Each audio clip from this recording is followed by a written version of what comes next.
Flying through the clouds at the galley, Ted and Petroni enter the galley and see Elaine comforting Randy, who's still puking into an airsick bag. They're seated near the doorway. Well, I'm glad to see you decided to man up and see where I was. I could have been robbed or mugged or violated. Elaine, we have a terrible problem. Gus? Gus shows her the picture. She looks back and forth hesitantly to both. What? Sonny Bono is on the plane? So what? No, Elaine. Even so, I thought the same thing. His name is Joe Salucci, and he has a bomb. Bomb? Both men shush her as Randy comes up out of her puking stage. Randy. I haven't heard cramps this bad since my last period. Just awful. Randy thinks she had some bad ostrich. Gus, do we have a doctor on board this plane? Well, I'm sure we do. We have everything else. I will go ask the captain. Elaine looks at Ted. She helps Randy settle down and then stands up to talk with him more confidently. Honey, this bomb business sounds horrible. I mean, we had the Iran terrorists in 1980, but now this?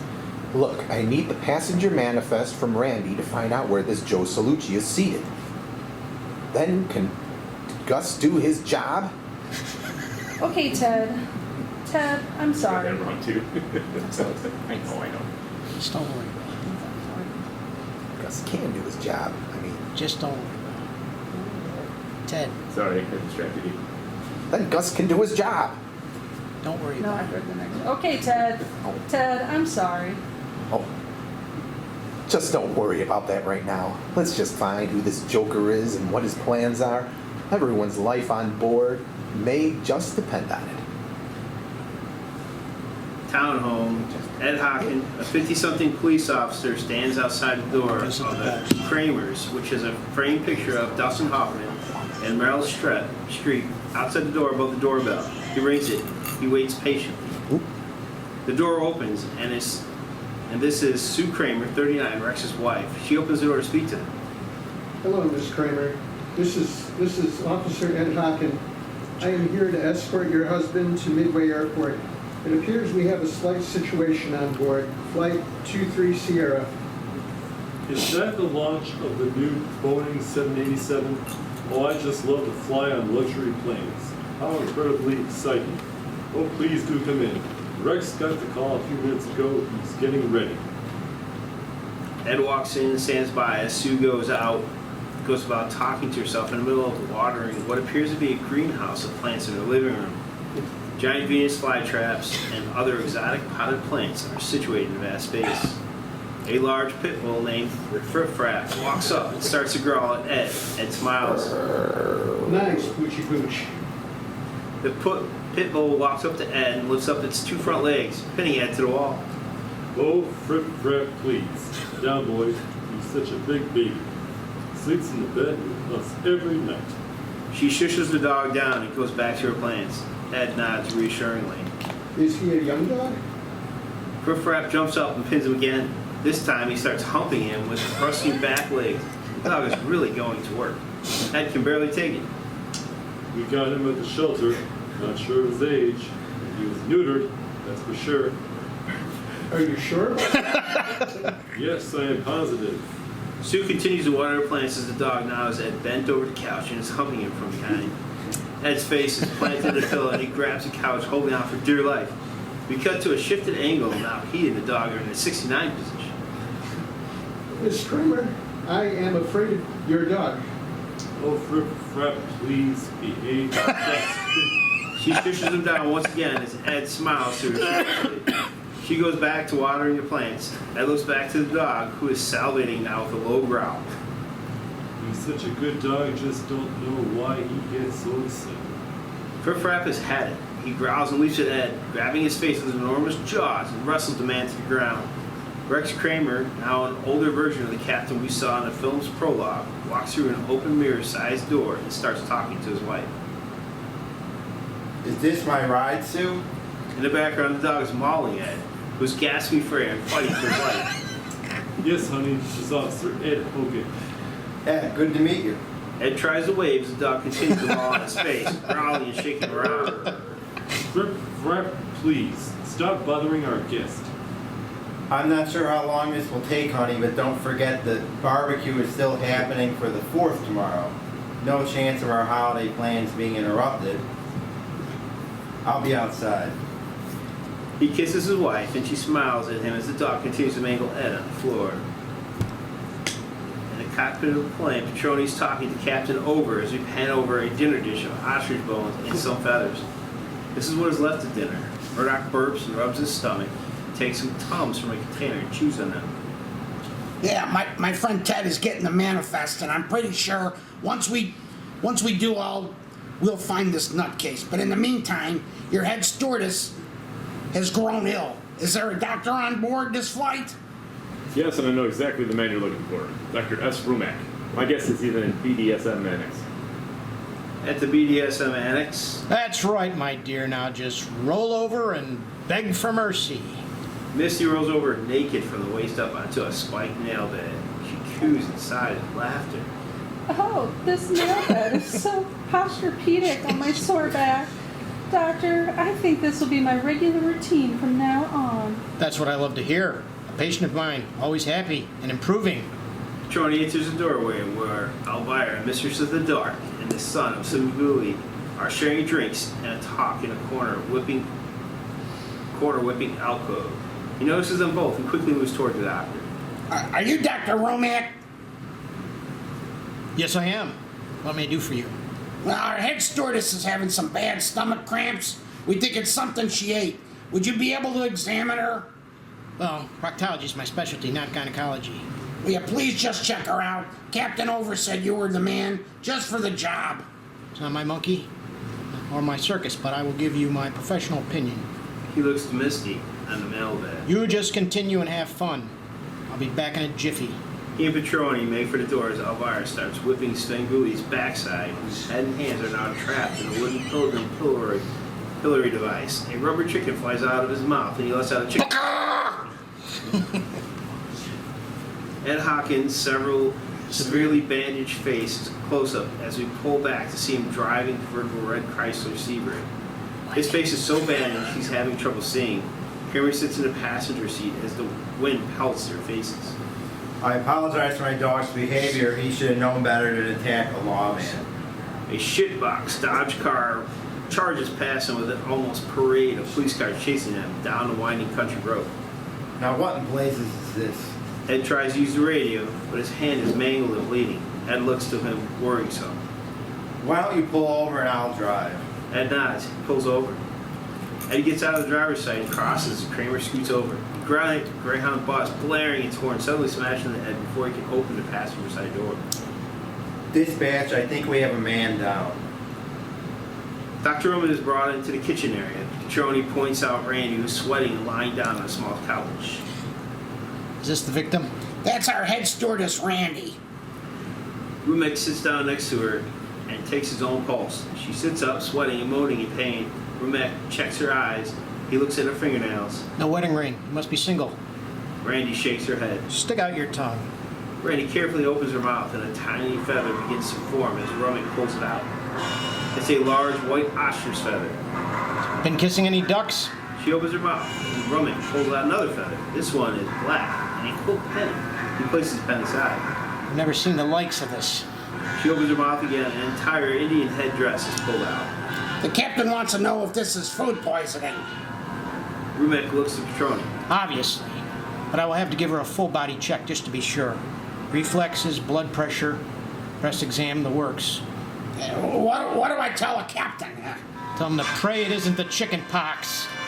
Sinister music stand. Yes. In an office room, Lane lifts a manila folder from a table and hands it to Ted. Randy said this would be the passenger manifest. Ted takes it, flips through some pages, and looks for the letter S. Streptococcus, Stegosaurus, Steinway, Schmuck, Salamander, Sensodyne, Stratocaster, Salucci. Salucci, Joe. I found him seat number 94. That was my old docking bay in the war. I wonder if it has any significance. Let's hope he hasn't decided to use the bomb yet. Well, I think we'd know if he did. I mean, I know we would know if he did. Does Gus have a firearm? Of course, he's an air marshal. Let's get to seat number 94 and see if he is there first. They leave the office room as the door swings closed, and behind is Joe Salusi hiding with his briefcase. He frowns. Sinister music sting. At the cockpit, Captain Over restfully gets up. I better check and see if Gus found that sinister man. Should I keep her on autopilot? No, you keep her on autopilot. Murdoch nods, then grimaces. Over leaves the cockpit as we pull in on Murdoch.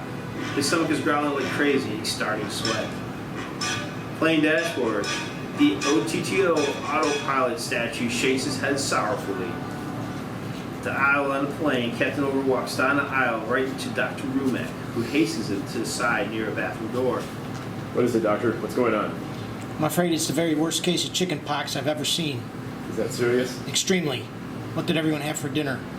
We had a choice, Kentucky Fried Ostrich or boiled roast brisket. Yes, I remember. I had curds and whey. What did you have? I had the brisket.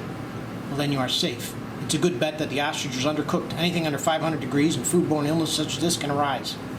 Can you give me your impression of this illness? I don't do impressions. Proctology is my specialty. I mean, can you explain how it works? It all starts with a slight sore throat, some dry mouth, and sweating. The victim may cough up a feather or two.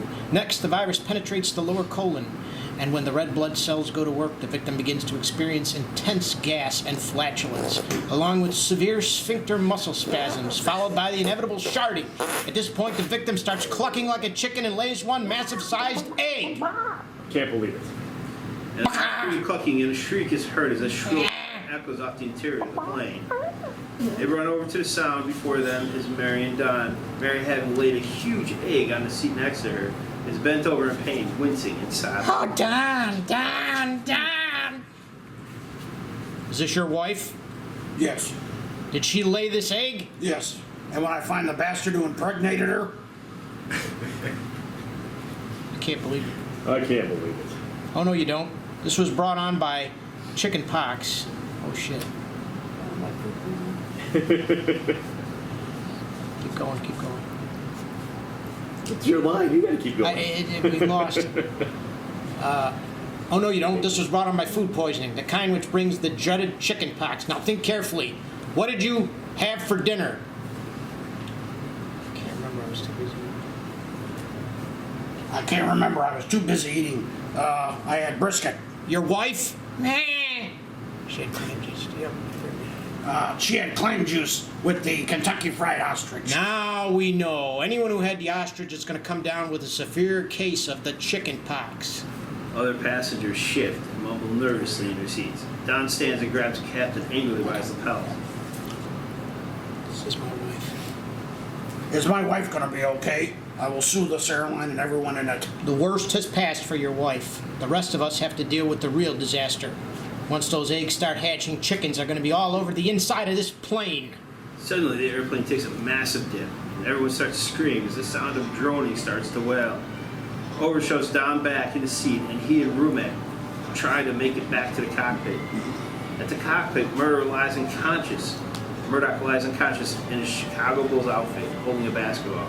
The giant egg sits on his co-pilot seat, while feathers wafts across the room. You're pulling on a blinking light in airplane dash, autopilot malfunctioning.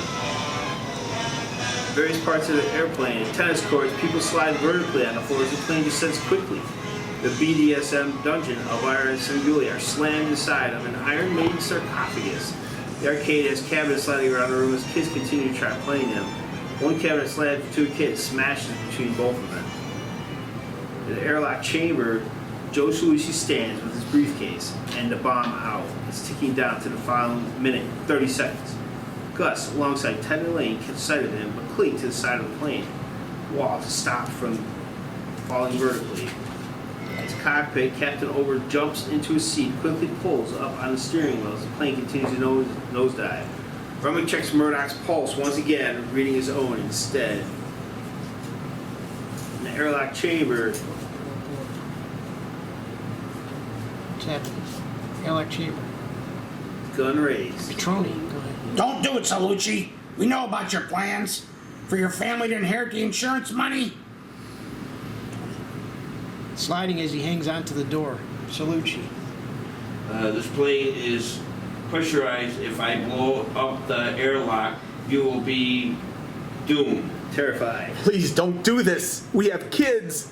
It's our anniversary. It's my anniversary of erectile dysfunction, and I've had it. Bob ticks down as the plane starts to steady itself. Please think of all the innocent people on board. Nobody knows. Tony. Me? Yeah, Tony. Give it up, Salucci. No, nobody knows. Nobody. I can't see for shit. Is that the line? Nobody knows what it's like to suffer from ED. Plus, I am size challenged. It's no wonder my kids were even conceived. I suspect the milkman. Give it up, Salucci. It's the only way out for ya. Salucci stands up as the plane rights itself. He actually pulls open the outer door. This creates the intense suction as the plane starts to descend again from a sudden air pressure shift.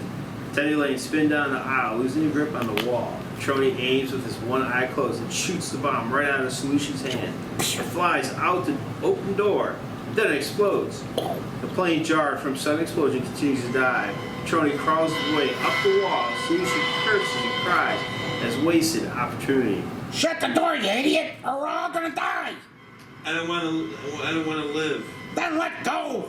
Salucci lets go of the door, but slides into the plane instead of out. The plane continues to careen downwards. Salucci slides into an iron bar and reams himself in the groin. Ah, my nuts. The cockpit over cannot see to right the plane. He looks to a blinking alert on the plane dash. Airlock door ajar. How So come that graphic. be? We steal those takeoff. He looks out the window. The water of Lake Michigan is suddenly becoming so much closer than before. It's rising up at us, Remake points. Captain, you're gonna crash. Not now, after all my hard work at AA. On a 35-degree angle, the plane hastens to hit the water's surface with a splash, and it suddenly begins to skip on the surface like a rock in a pond. The Trony has reached out and grabbed the plane door. He slams it shut, resealing the plane. The nose of the plane finally ducks into the frothy water of Lake Michigan. Through the windows, you see William Shatner fly off the wing of the plane into the water as the port side windows show water level rising. The plane is starting to sink. In the cockpit, Mayday, Mayday, Chicago, Michigan, flight 23. Sierra is going down into Lake Michigan. We've hit the water and we are going to sink. O'Hare, Midway, anyone come in? You mean everyone on this plane will drown? No, the plane is waterproof. at the Chicago control tower, Leon looks to a large blip sinking under a line on his computer. Now that I can't be ground, Good. McCluskey, you better look at this. Krusty runs across the room and watches the radar before Leon. Looks like The bomb must have went off. Do you know what this means? In the aisle of the airplane, passengers all having been knocked around the seats are dazed and coming to. The lights flicker. Ted and Elaine stand up. Petroni has Salucci in handcuffs. He drags him into the galley as Ted races behind him. Gus, we are gonna sink. Don't worry, Ted. I made her waterproof. Salucci tries to wiggle free. Gus punches him out. We got lucky. If this son of a bitch would have blown the airlock, we would be knee-deep in water right now.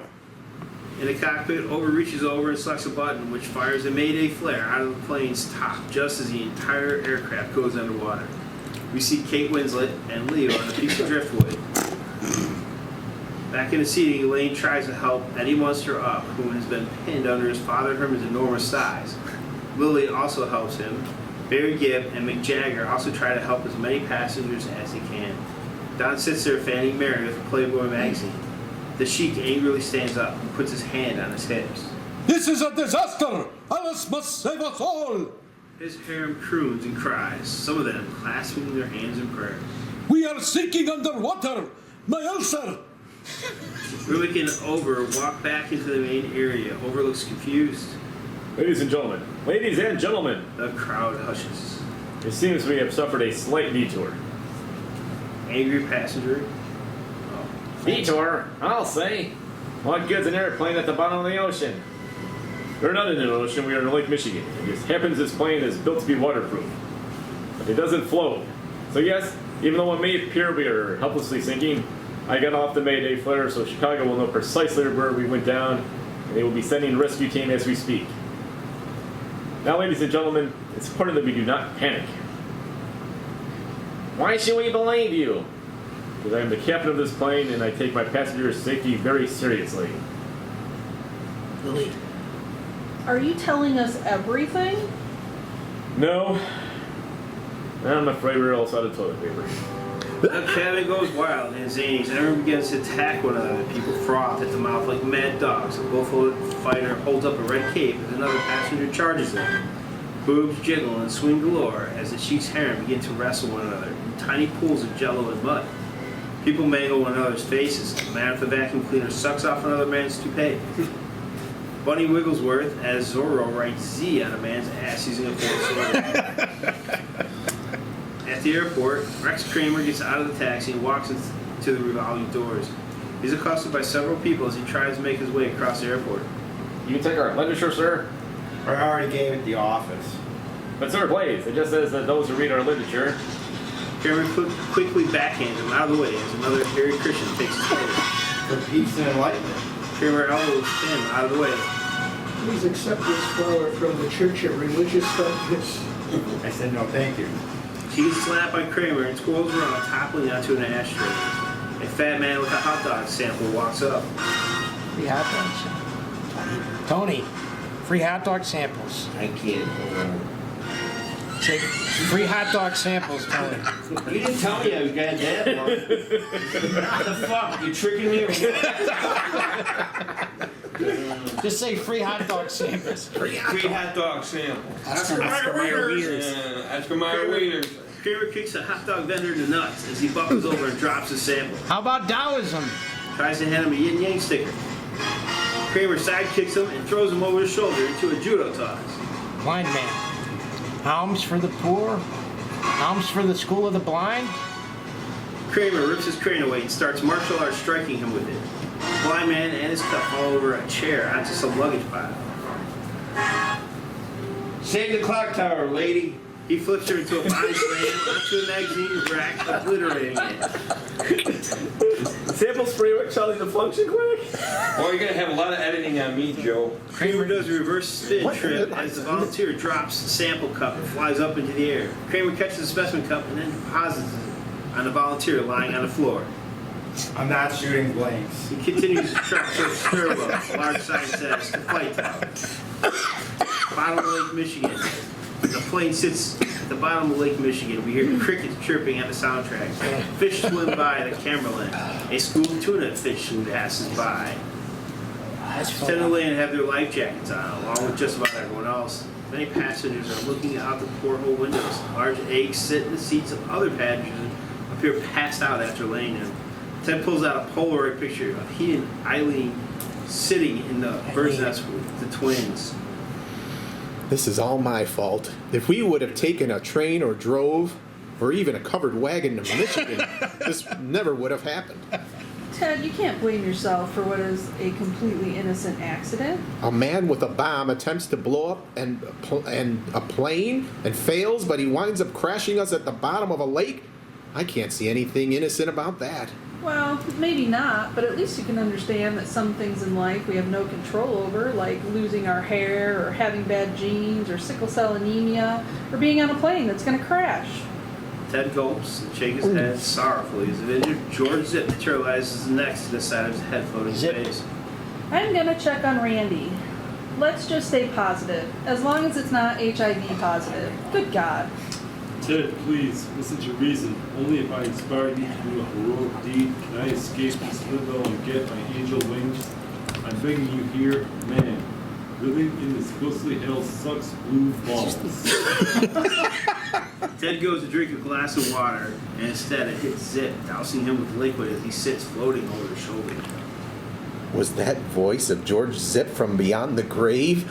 Nah, I'm just hearing things. Zip shakes his head as he spits some water out. Or shit.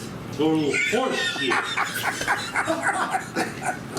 The airlock, Captain Over has a wetsuit on, complete with air tanks and a mask and a snorkel.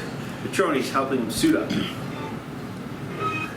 Shall we check for anyone with scuba experience? No, maybe you should check first, see if anyone that's on board has scuba experience. Petroni nods and looks around confused. He walks off screen.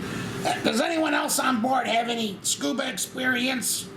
At the BDSM dungeon, Remake searching for Misty. He cannot find her among any of the torture devices. Misty, what happened? Where are you? Here. And where? Room closet. Remake sees a door labeled Toy Closet. He opens the door and is covered in a barrage of dildos and vibrators. They fall out in an avalanche of rubber and plastic, covering him in a colorful pile of phallic images. Misty exits the closet and looks around in delight. Dr. Remake, where are you? Under the pile of brooms. Misty trips on the toys and sends the pile into a collapse as Rumick's head peers out of the bottom of the pile. He has one vibrator twisting as it vibrates, stuck in his ear. Thank God, Misty, I found you. Doctor, you have a broom stuck in your ear. Please, pull it out. She attempts to pull it out. It remains stuck. Rumick smiles. Or maybe push it in? At the Midway Tower, Kramer enters the tower and passes various stations, nodding some air traffic controllers. McCroskey spots him and motions over to him. Krosky? Kramer. Steve McCroskey. Steve McCrosby. Rex Kramer. They salute, they shake, they hug, and then they kiss briefly on the lips. It's been a while, isn't it? Hasn't it? That's my wife. How No, has no, my no, no, no, ex-wife been treating Tony, that's Joe together. How has my ex-wife been treating you? It's terrible. She doesn't call, she doesn't write. Let's see what we got here. Leon points to a point on the grid. It's below sea level. A green blinker indicates crash site. Flight 230, the new 780 crashed into Lake Michigan. The man on board had a bomb. His name is Joe Salucci. We believe he is responsible for this. Can we talk to the crew on the radio? Nada. We lost all communications after the Mayday was sent. But since it's July, we don't need to worry for another 10 months. We have the exact position where they went down. That's good, Tony. Who's the captain on board? Captain Clarence Over. If he's married, we gotta get his wife in here. He has an ex-wife. Any kids? No. Leon? No kids, but he has an adorable dash hound named Elwood. We have already talked to the kennel. He's on his way. Makes his face. In the meantime, notify the Coast Guard and send them to this position. He's got a dog. They should be able to find it at these exact positions. Leon, get the call out. Leon stands up, goes to the window. A gigantic Greek horn sits at the glass. Leon takes a deep breath and blows into the horn, which lets out an ancient mariner sound. We better hope and pray this new 787 is as watertight as a frog's ass, or the Coast Guard will be finding a lot of very wet passengers. Looks like I picked the wrong week to quit electric shock fetish play. He sits down at his desk and uses an apparatus which takes a car battery to connect two clamps to his nipples beneath his desk. He sits back and hits the button, sending tiny shocks into his body, and smiles briefly as smoke starts to emit from both his ears. Yes, we know, it's cliche by now, but sinister music. Underwater, the airplane airlock. Captain Over, Don, Trony, and Ted all stand inside the airlock containment compartment. How much experience did you say you had? Well, I fought an electric eel off the coast of Norway while I was scuba diving back in July of 1971. That qualifies you. I'm sold. He hands him a small oxygen breather. Now that breather should give you all about 6 minutes of air, enough time for you and the captain to both reach the surface. Once you're there, you should maintain your position on the life raft. The blinking buoy should be just above our position, but whatever you both do, don't go into missionary position. Now, is that clear? Don? Don and Captain nod. They look confused to each other. My friend Ted and I will short out the airlock door. This is going to seal you both inside this compartment. The captain We'll open the door and the ocean will rush inside with tremendous pressure. Whatever you do, stay calm, breathe deeply, and for God's sakes, don't stop to sightsee. Swim up, swim fast, swim hard, just like the sperm cells you both once were. All right, Petroni, I'm ready. Petroni and Ted seal the door after the room, then exit, sealing the stern door as well. Now what? Open All right, fuse box. there's 2 wires in this box. I'm gonna cut the red wire. That will allow them to manually open the door. You cut the green wire, Ted. That will stop them from getting any electrical shocks. Once we are clear, they can swim up, and as long as you're not colorblind, it should work. Ted makes the sign of the cross, gulping and breathes deeply. I'm not colorblind. No worries. Petroni hands him his clippers as he takes his own and puts them on the red wire. All right, now on the count of 3, we both cut wires at the same time. Are you ready, Ted? Yes, ready. 1, 2, 3. Both clippers snap the wires. Petroni gives the captain a thumbs up through the stern side door window. He mouths the word, good to go. Over nods. Don sucks in on the breathing, nearly hyperventilating as the bag below his chin puffs in and out. Over's hand opens the door handle, and in a burst of froth and foam, the entire lake gushes into the doorway, filling the room. Underwater, Over lights a light stick, as does Don. They both swim out of the plane, and Over lets the inflatable raft go. It surges up, making a quick ascent. On the surface of the lake, a giant, bright, yellow Toys R Us raft with Geoffrey Giraffe races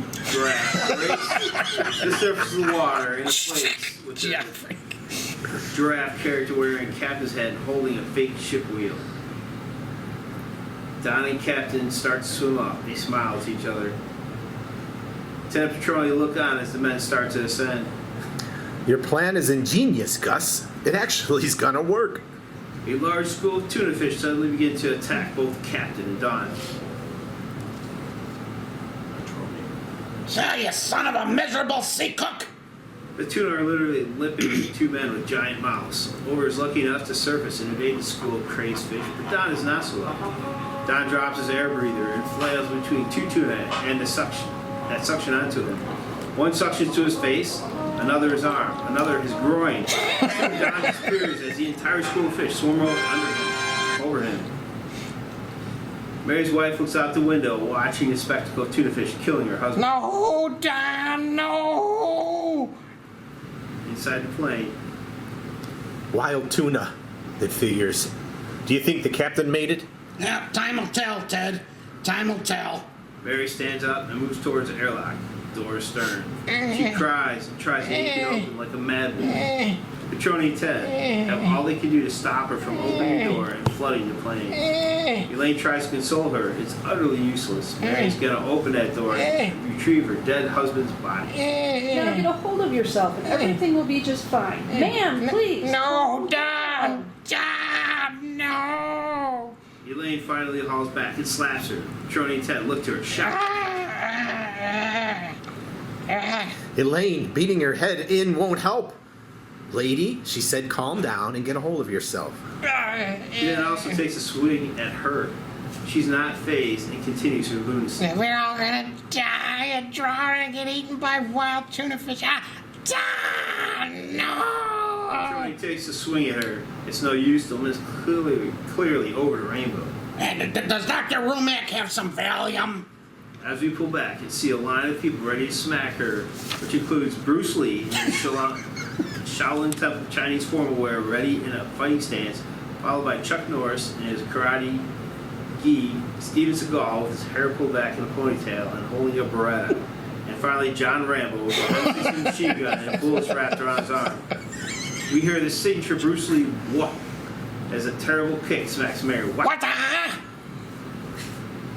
Lake Michigan night, Captain Over can be seen aboard the raft.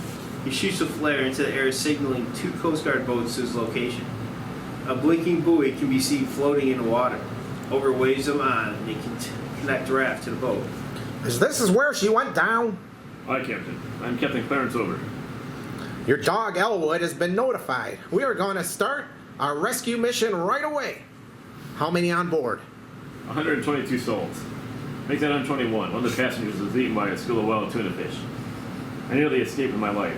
They were savages, worse than netted tuna. As he climbs across to the Coast Guard boat, his pants drop down briefly, mooning him. Everything is quiet, aches everywhere. Everything is When quiet. suddenly the plane jerks about as if moving, and everyone begins to scream. After a few moments of the lights flashing, the commotion calms down. Everyone's attention is drawn back to the outside port windows. The water has gone black. What is this? The lake is a beautiful aquamarine blue. What do you mean by that, Ted? She looks out the window. My gosh, it has turned black. What do you make for it? Oil spill? I don't know. I sure hope Captain Over made it out. The Coast Guard shine their heat searchlights down into the murky depths.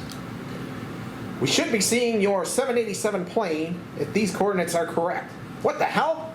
I mean, where the hell did it go? I'm telling you, that plane is only 50 meters or less. Captain Stickle, sir, we just had a massive influx on our sonar.